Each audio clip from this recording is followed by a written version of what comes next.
this way. All right, there we go, folks. Rick Bronson coming to you live from the comic strip. To my left, which looks like, I guess you're right, is the one and only Monroe Martin. Does anyone actually call you Monroe Martin the Third, or is it always just... It's Monroe Martin. That's it. People just say Monroe. All right. Yeah. I like to go with Eminem. That's what I like. Eminem? I got that a lot. I get Roe a lot. Roe? I like Roe's pretty slick too. I like that. Yeah. Nevertheless, Monroe, very excited, folks. I'm going to keep the angle on him. We're not going to worry too much about me. But Monroe will be appearing at the comic strip all this weekend here in Edmonton, and excited as hell to have him here back. This is your second time through, am I right? Second time here. I had a show yesterday and it was fun. And I like telling the audience that I have the most fun here because they're with it. They're real comedy fans, so they actually don't get offended. They listen before they get offended. No, you're right. I actually think it's a great comedy city for one particular reason, because it's such a blue collar kind of audience here in Edmonton, with being an oil town, an oil and gas town.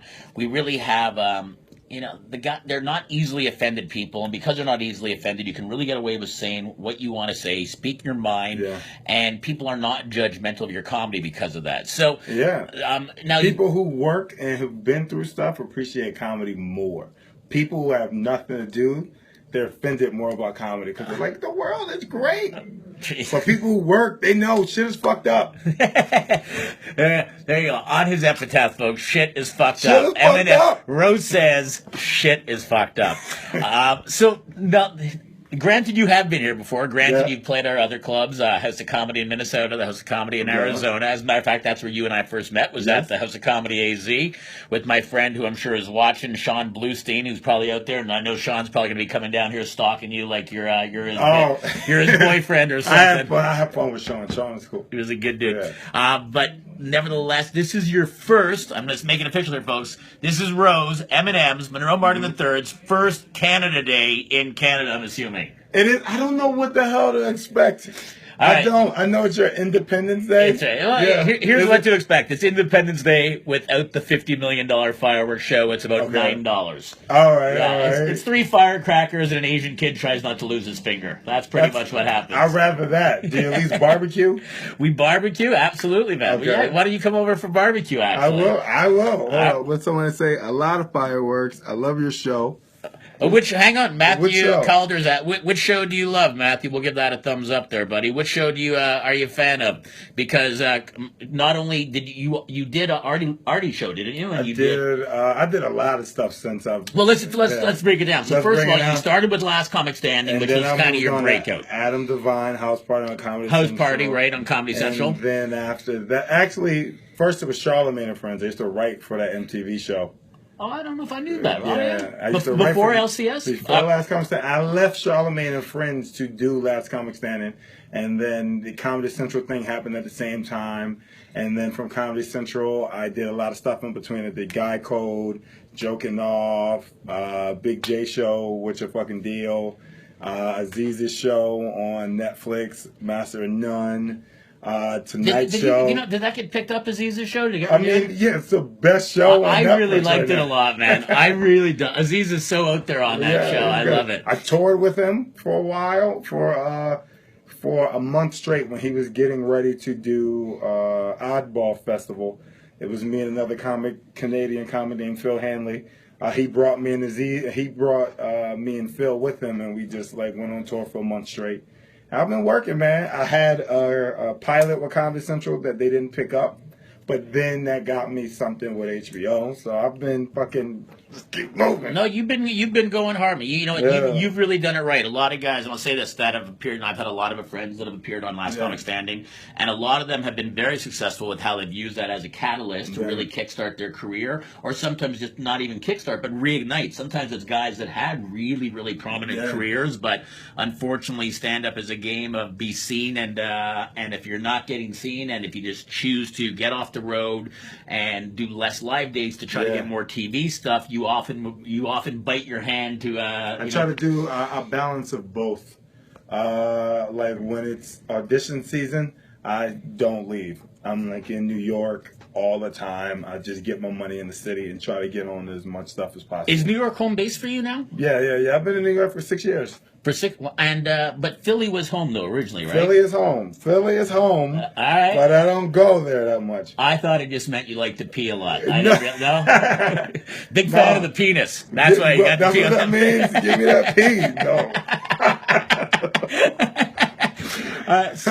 All right. So completely off topic, but on topic. Best cheesesteak in Philly, because I've got my feeling on this. But you're a Everybody local always boy. goes to the tourist traps. So they're going to say Pat's or Geno's. All right. The best place is called Pagano's or Max's Cheesesteak. Max's Cheesesteak. What about Jim's? No one gives a shit about Jim's. Come on, man. I don't want a white guy making my steak. American with. No whiz. You gotta go. No whiz. You gotta go to the hood to get to get that type of cuisine, to get that type of food. You gotta go to the hood. So if I go missing, remember, Monroe Martin III sent the white Jew to the hood of Philadelphia. But you died having the best cheesesteak of your life. In West Philadelphia, born and raised. West Philadelphia. It's North Philly. North Philly? Yeah.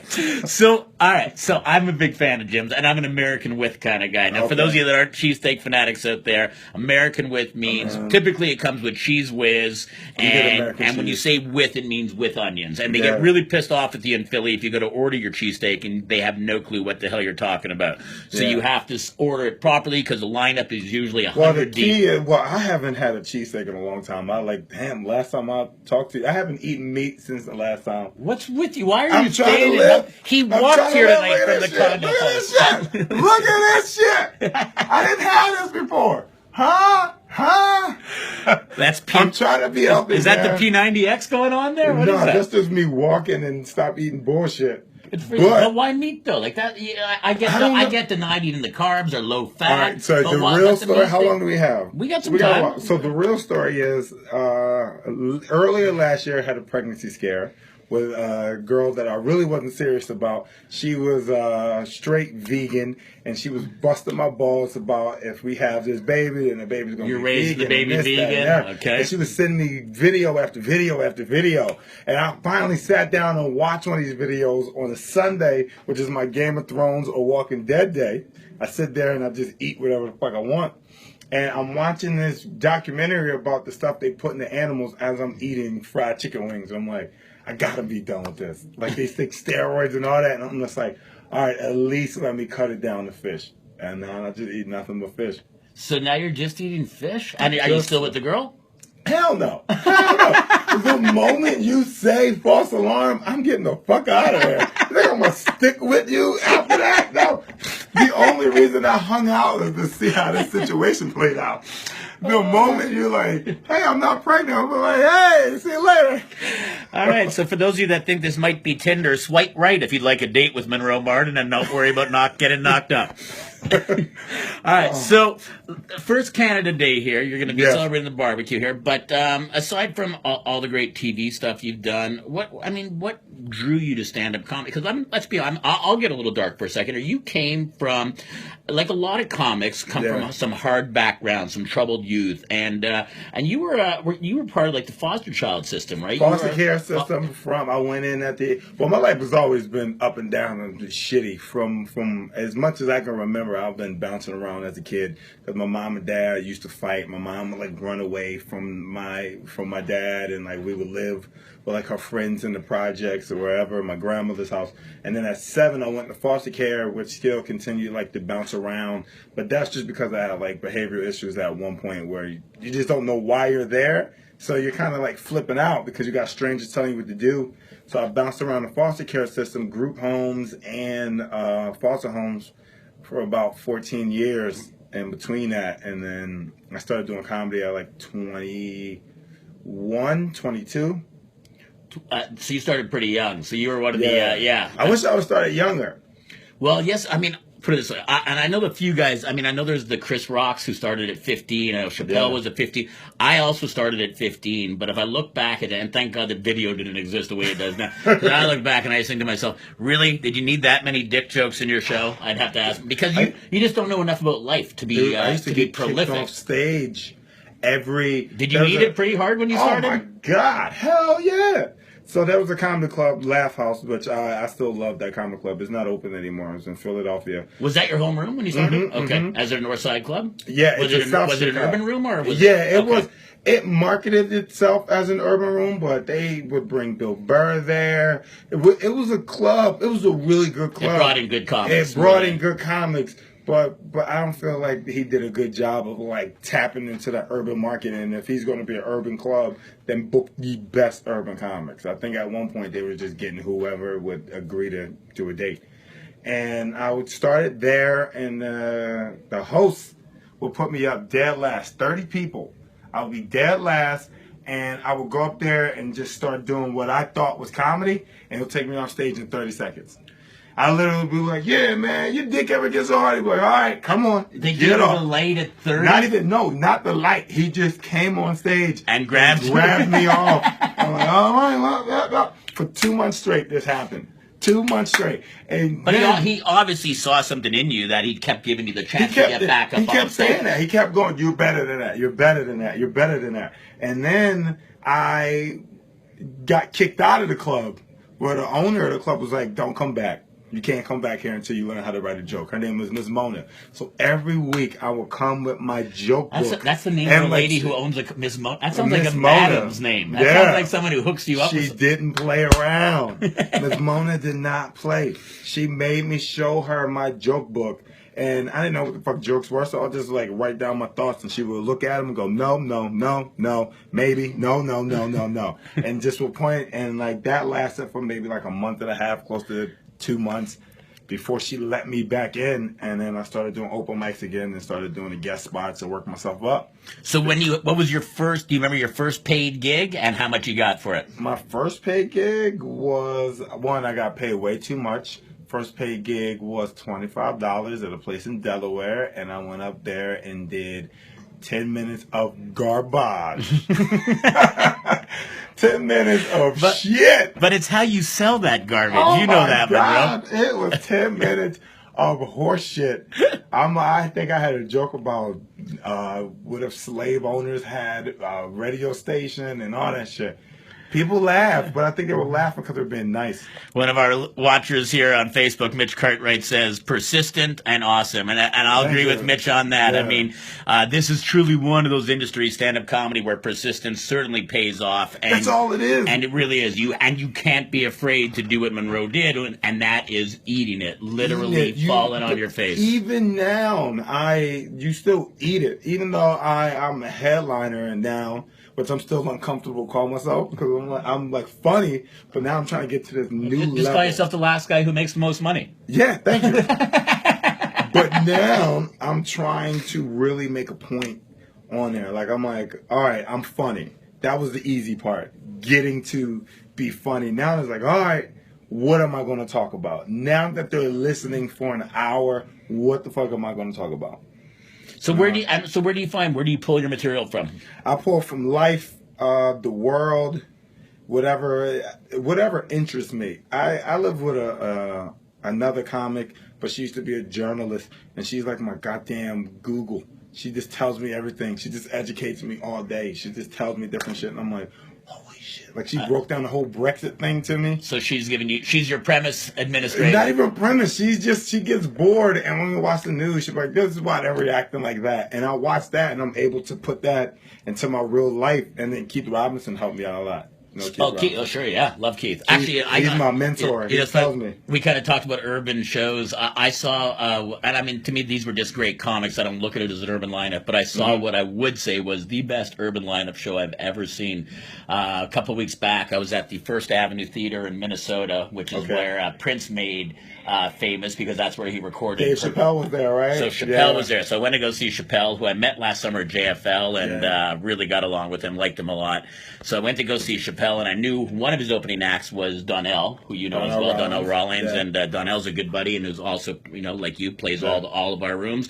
And then the other opening act on the show, he had Hannibal Buress. Hannibal's good. Hannibal's not an urban comic. No, well, that's what I'm saying. I wouldn't call it an urban show either. I'm just saying that to me, those are just three really great comics and a really great show. I mean, if you even go to a Chappelle show, it's 95% white, the audience. There's no black guys in the audience. And that's just because the tickets are probably probably too high.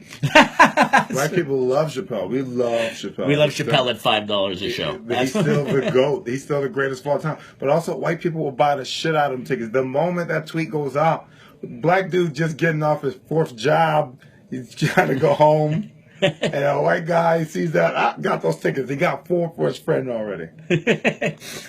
So, all right, I try to ask every comic this. What is the one joke that you didn't write? So it could be a buddy or just another comic out there that you wish you would have wrote. Like, is there a joke that you ever heard and said, oh, God, that's brilliant. That would suit my voice so perfectly. Man, I hear him a lot, and I just get angry but inspired at the same time.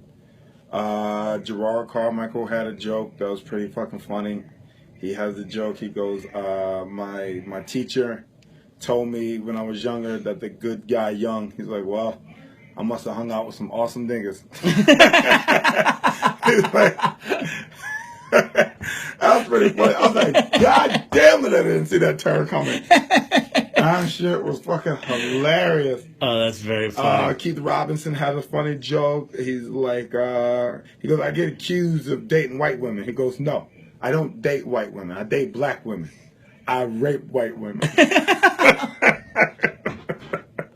You know what that reminds me of? It's like, what the fuck? Why didn't I think of those things? That reminds me of the line of, do you remember Patrice O'Neal's bit where he talked about when he'd go out on a night on a town that he'd ask for a receipt? Like the prep. Yeah. So if he was at a 7-Eleven. What is the time? I don't care how much I spent. It was 39 cents for the gum. I want a receipt with the time and the price on there. That way when that white chick is raped, I'm in the clear. I got my alibi. Because I don't litter. Because I don't want my fingerprints to. He's like, I don't want to throw that Pepsi can. And it hits the dead woman in her head. And they pick up the Pepsi can down the Pepsi Cola rapist. That was a good joke. I love that bit. So, oh man, one of my all-time favorites in comedy. Yeah. All right, so folks, I can't tell you, I'm thrilled to have him back here at the club in Edmonton at the comic strip. Monroe Martin, the 3rd M&M row. Call him what you want. I think I'm gonna start doing that. I'm just gonna tell you, he is one of the funniest sons of bitches you've ever seen. But I'm working. I am working my ass off to be that.